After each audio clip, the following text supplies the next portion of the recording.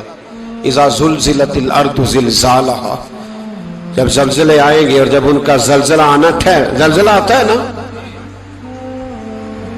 کیا کرتی ہے قوم؟ لا الہ الا اللہ، لا الہ الا اللہ، کلمے جاری ہو جاتے.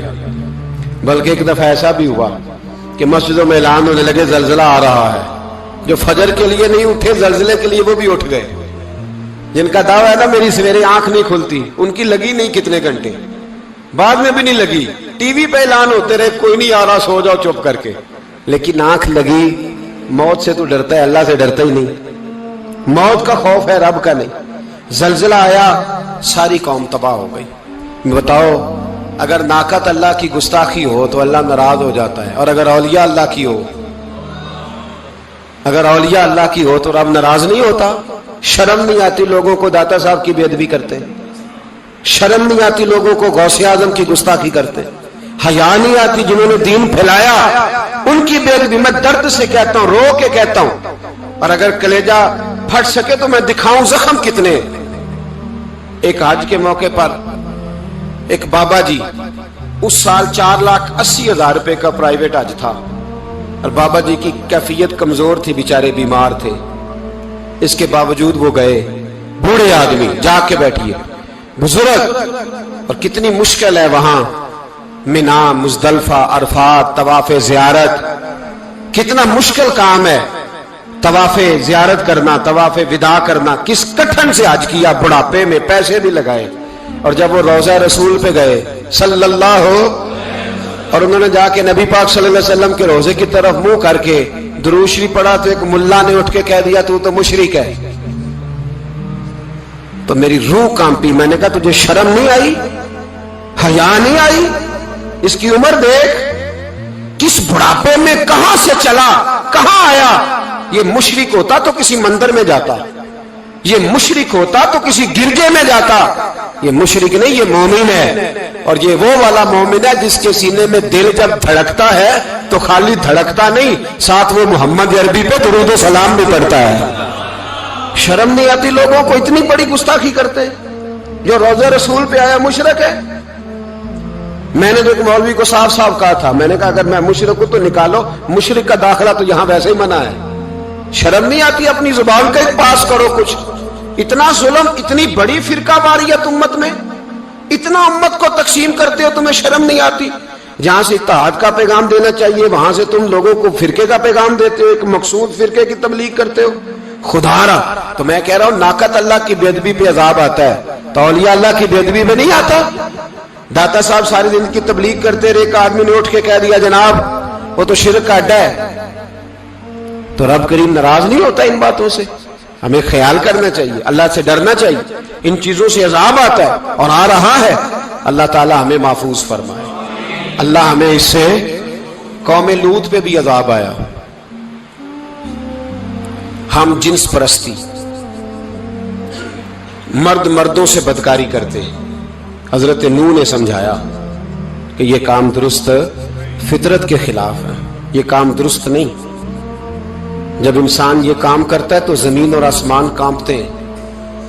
اب میں کیسے کھول کے بتاؤں؟ میرے پاس اعداد و شمار ہیں کہ پاکستان کے اندر اس کام کی کیفیت کیا ہے اور کس طرح کر کے لوگ، میں تو رونا روتا رہتا ہوں داڑھی کا. لوگ کئی دفعہ کہتے ہیں حضرت صاحب پہلے بھی آئے تھے تو داڑھی کی بات، پھر بھی آئے تو داڑھی کی بات. تو میں رونا روتا ہوں، اس لیے روتا ہوں کہ جو کلین شیو نوجوان ہوتا ہے وہ امرد کے حکم میں ہے، اس پر وہی حکم لگتا ہے جو عورت پہ لگتا ہے. اس کے ساتھ مرد کا اٹھنا بیٹھنا اسی طرح ناجائز ہے جس طرح عورت کے ساتھ. حضرت جنید بغدادی رحمت اللہ تعالی علیہ کے سامنے ایک شخص نے کہا وہ کتنا خوبصورت نوجوان جا رہا ہے، تو آپ فرمانے لگے تو حافظ قرآن نہیں؟ کہا ہاں. فرمانے لگے جا اپنے حفظ کی خیر منا. وہ شخص کہتا ہے میں نے اس بغیر داڑھی والے کلین شیو نوجوان کو بری نظر سے دیکھا، مجھے قرآن پاک ہی بھول گیا، سارا قرآن پاک بھول گیا. اور کتنے سال میں دعائیں کرتا رہا، بیت اللہ کے طواف کرتا رہا، میں یاد بھی کرتا تو نہیں ہوتا. کیسے؟ اب تو ہمارا نعت کہاں بیوٹی پارلر سے ہو کے آتا ہے. ہم کسی اور کو کیا پیغام دیں؟ وہ پیغام، وہ نظام، وہ طریقہ کار جس کا حکم تھا شریعت میں. قوم لوط پر عذاب آیا. صحیح بیٹھتے ہوں گے بچے جو موٹر سائیکلوں پہ بیٹھتے ہیں. میں نے گجرانوالہ کی سڑکوں پہ بچوں کو نوجوانوں کو جو تماشے کرتے سرے عام دیکھا ہے تو مجھے ڈر لگتا ہے. اور کوئی روکنے والا نہیں, شغل ہو رہا ہے, ہنس رہے ہیں, اور سامنے عورتیں بھی ہیں, سب ہو رہا ہے. کتنی تکلیف کی بات. حضرت نوح کی قوم یہ کام کرتی تھی, قرآن پاک نے بیان کیا ہے. حضرت نوح نے سمجھایا, فرمایا رب کریم نے تمہیں اپنی خواہش پوری کرنے کے لیے جائز طریقہ عطا فرمایا, عورتوں سے نکاح کرو, اور اس نکاح کی برکت سے جو اللہ تمہیں اولاد دے گا اس کو اللہ تبارک و تعالیٰ تمہارے لیے باعث بخشش بھی فرمائے گا.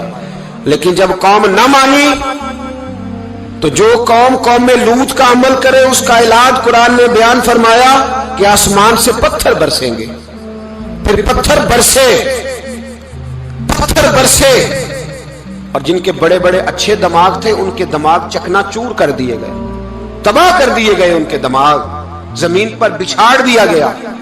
اللہ مہلت دیتا ہے, لیکن اس کا مطلب یہ نہیں کہ انسان توبہ ہی نہ کرے. حضرت شعیب علیہ السلام کی قوم پر بھی عذاب آیا, اس لیے کہ بددیانتی کرتی تھی, ناپ تول میں کمی کرتی تھی. میں نے کہا تھا شب قدر کی رات کہ یہ کوئی تماشا ہے کہ شب رات آئی تو ساری رات روتے رہے, یا اللہ معاف کر دے, یا اللہ معاف کر دے, رو رو کے چیخے مار مار روئے.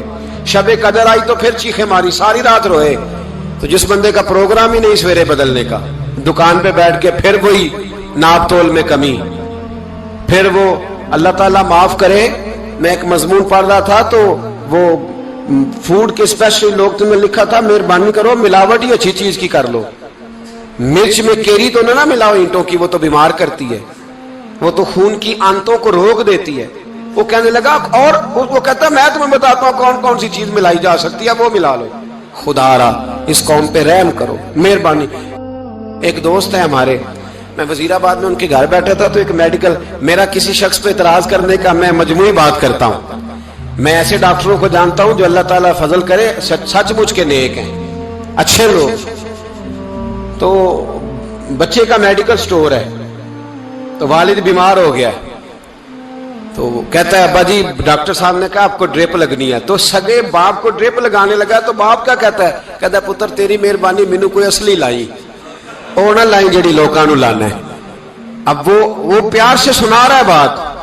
میں نے اسے کہا کہ یہ تو ڈوب مرنے کا مقام ہے نا, ڈوب مرنے کا مقام, کہ جس ملک کے اندر دوائی بھی صحیح نہ بکے, اصلی نہ ملے دوائی بھی, اور پھر وہ قوم کہے کہ ہم نے تو پورے روزے رکھے, ہم نے تو بڑا صدقہ اور خیرات کیا, دوائی بھی اصل نہ ملے. جناب شعیب علیہ السلام کی قوم ناپ تول میں کمی کرتی تھی, تو اللہ تبارک و تعالیٰ نے ان پر بتا عذاب کس طرح کا بھیجا. شدید گرمی ہوئی, اللہ ہمیں محفوظ فرمائے. سارے آمین کہہ دیا. دیکھیں کتنا اچھا موسم کر دیا رب کریم, اللہ ہمیں محفوظ فرمائے, اللہ رحمت فرمائے. شدید گرمی کی لہر آئی, باہر اتنی گرمی ہوئی کہ لوگ اپنے گھروں میں گھس گئے. جس طرح سورج کی شعائیں گھروں کے اندر داخل ہو جاتی ہے, اس طرح گرمی کی لہر اندر داخل ہوئی. اور جس طرح کسی کو آگ لگ جائے تو وہ آدمی اچھلتا کودتا ہے نا, اس طرح یہ لوگ اچھلنے لگے اور اچھل کود کے مر گئے. جرم کیا تھا؟ ناپ تول میں کمی کرتے. حضرت داؤد کی قوم بھی تباہ ہوئی. جرم کیا تھا؟ ہفتے والے دن مچھلیاں نہیں پکڑنی تو یہ پکڑتے تھے. حکم ہے نا مسلمان کو نماز کے ٹائم کوئی اور کام نہیں کرنا, نماز پڑھنی ہے. میرا خیال ہے مسلمان تو فٹافٹ آ جاتے ہیں, سارے پہنچ جاتے ہیں نا مسجدوں میں. ہلکا ہلکا بول رہے ہیں آپ, کیوں نہیں پہنچتے؟ اگر حضرت سیدنا, اور پتہ انہیں سزا کیا ملی؟ اللہ نے فرمایا اس ٹائم عبادت کرنی ہے, کام نہیں کرنا, وقت نہیں ہے کام کا. انہوں نے مچھلیاں پکڑی, 12,000 لوگ تھے. پتہ ہے مالک نے سزا کیا دی؟ بندر بنا دیا. اللہ کریم قرآن مجید کا پہلا سپارہ پڑھے, فَجَعَلْنَاهَا نَكَالًا لِمَا بَيْنَ يَدَيْهَا وَمَا خَلْفَهَا. اللہ فرماتے ہیں پچھلوں کے لیے بھی عبرت بنا دیا, بعد والوں کے لیے بھی عبرت, نشان عبرت بنا دیا. بندر بن گئے, اور جو ان کے دوست جو بچ گئے تھے ان کے پیر چومتے تھے, روتے تھے. 3 دن بندر بن کے زندہ رہے. پھر اللہ نے سب کو اجتماعی موت دے دی.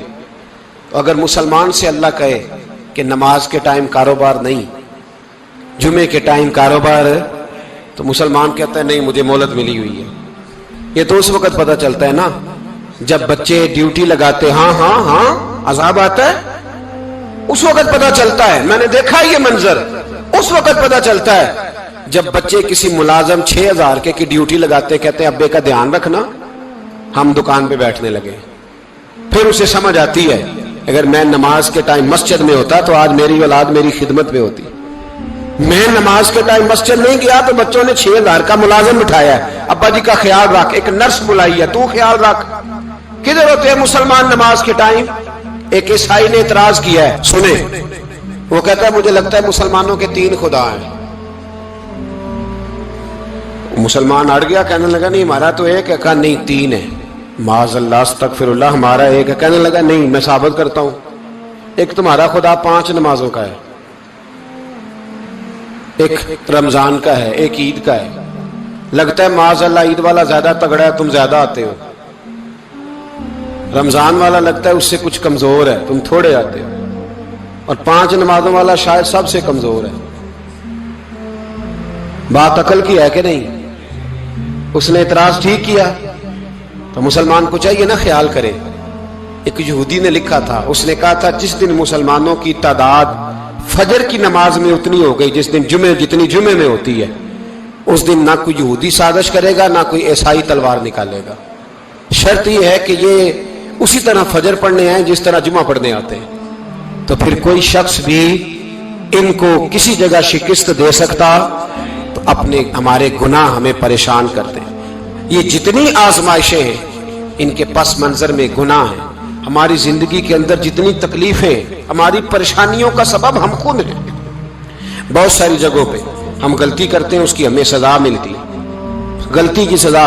ایک نوجوان نے مجھے بڑی گہری بات سنائی، میرا قریبی تعلق تھا. کہنے لگا گھر میں بڑا مسئلہ ہے، بڑی پریشانی ہے، ماں اور بیوی کا ماحول اتنا سخت ہو گیا ہے کہ نمٹ نہیں سکتا. آپ یقین کریں میں نے ڈیٹیل سے ساری چیز کو سٹڈی کیا، میرے پاس اتنا وقت نہیں ہوتا، پھر بھی میں نے اس فیملی کو پورا پڑھا تو غلطی نوجوان کی نکلی. نہ اس پہ اماں اعتبار کرتی ہے نہ بیوی اعتبار کرتی ہے. اس نے جھوٹ بول بول کے اس طرح کی ماحول پیدا کر دیا ہے کہ کوئی اس پر اعتماد کرنے کو تیار ہے. اگر آپ ناراض نہ ہو تو ایک بات کروں، پتہ ہے گھر میں ماحول کب خراب ہوتا ہے؟ باہر والے ہماری تقریر سنتے ہیں، گھر والے ہمارا عمل دیکھتے ہیں. جب وہ دیکھتے ہیں نا کہ یہ کس طرح کا شخص ہے، اس کے رویے، اس کا کردار، اس کا لب و لہجہ کتنا برا ہے اور یہ کردار کا کتنا کمزور ہے. اعلیٰ حضرت فرمایا کرتے تھے نیک وہ ہوتا ہے جس کی تنہائی صاف ستھری ہوتی ہے. اس لیے ماحول بگڑ جاتا ہے. یہ جو ہم کہتے ہیں نا میرے سجن بڑے بنتے ہیں پھر ٹوٹ جاتے ہیں، کچھ لوگ ایسے ہوتے ہیں جو ان کے پاس جاتا ہے انہی کا ہو جاتا ہے. وہ کہیں اور کے قابل کیوں بھلا؟ اس لیے کہ ان کے کردار میں ٹھنڈک دیکھتا ہے، ان کے لب و لہجے میں مٹھاس دیکھتا ہے، اس شخص میں اتنی خوبصورتی دیکھتا ہے کہ اسی کا بن جاتا ہے. حضرت ابراہیم بن ادم کے پاس ایک نوجوان آیا، کہنے لگا میں گناہ کرنا چاہتا ہوں. فرمانے لگا بالکل کر، اللہ کا دیا ہوا رزق کھانا چھوڑ دے اور گناہ کر. کہنے لگا یہ نہیں ہو سکتا. فرمانے لگے چل پھر اس طرح کر، رب کی زمین پہ نہ رہ، کسی اور کی زمین پہ چلا جا. کہنے لگا یہ بھی نہیں ہو سکتا. فرمانے لگے چل اللہ کی چھت سے نکل جا. کہنے لگا یہ بھی نہیں ہو سکتا. تو آپ رو پڑے. فرمانے لگے پھر جناب اسرائیل جب آئیں تو ان سے کہنا مجھے 2-3 سال کی مہلت دے دے، پچھلی میری گناہوں میں گزر گئی، میں ذرا 3 سال عبادت کر لوں. تو وہ شخص بھی رونے لگا، کہنے لگا حضور وہ مہلت نہیں دیتے، وہ جب لینے آتے ہیں تو پھر لے کے اللہ تعالیٰ نے جب انسان بنانا چاہا نا تو جناب جبریل کو کہا مٹی لے کے آ زمین سے. حضرت جبریل نے مٹی پہ ہاتھ ڈالا تو باقی کی مٹی رونے لگ گئی، اسے جدا نہ کر. تو جناب جبریل چھوڑ کے چلے گئے. حضرت میکائیل کو بھیجا مٹی لا، مٹی پہ ہاتھ ڈالا تو باقی کی مٹی رونے لگ گئی، چھوڑ کے چلے گئے. جناب اسرائیل کو بھیجا، مٹی پہ ہاتھ ڈالا تو باقی کی رونے لگ گئی، چھوڑ کے نہ جاؤ. تو حضرت اسرائیل فرمانے لگے تیرا رونا دیکھو کہ رب کا حکم دیکھو. وہ لے گئے. جب پیش کی تو رب کریم نے فرمایا اسرائیل جان نکالنے کی ڈیوٹی بھی تیری، تو مٹی کو لے آنا، باقی مٹی روتی بھی رہے تو روتی رہے. جب میرا فیصلہ آ جائے تو پھر اس میں کوئی گنجائش، ہم کھاتے بھی اللہ کا ہیں، نافرمانی بھی اس کی کرتے، زمین پہ بھی اس کی چلتے ہیں، نافرمانی بھی اس کی کرتے، حکم کسی اور کا مانتے، چھت پہ رب کریم کی رہتے. اس طرح نظام نہیں چلتا. میرے بھائی یاد رکھ لو،